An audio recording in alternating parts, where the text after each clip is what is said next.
তাহলে আজকে দাঁড়িয়ে শুধু সন্দীপ ঘোষকে গ্রেপ্তার করলে হবে না, কারণ এই অপরাধ একজন করেনি, তার সমস্ত সাঙ্গপাঙ্গ এবং তার মাথায় যারা আছে, যার দৌলতে তিনি এক দপ্তর থেকে আরেক দপ্তরে সরাসরি ট্রান্সফার হয়ে যান, একটা প্রিন্সিপাল থেকে আরেকটা কলেজের প্রিন্সিপাল হয়ে গেলেন এবং তাকে সাসপেন্ড করা হলো না, শুনে যেতে বলা হলো না।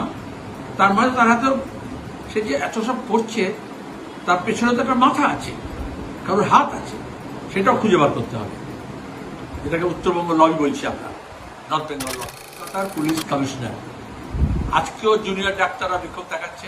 আগামীকাল বাম ফ্রন্টের তরফ থেকে আমরা মহামিছিল, রবিবার দিন সমস্ত রাজ্য জুড়ে হাজার হাজার মানুষ শয়ে শয়ে স্পটে নেমেছে, যে যেমনটা পেরেছে। বর্তমান, প্রাক্তনী, ছাত্র, সমস্ত পেশার মানুষ, মহিলারা তো বটেই, স্বাধীনচেতা মানুষ, গণতন্ত্রের যারা অধিকার চান, তারা যারা বিচার চান,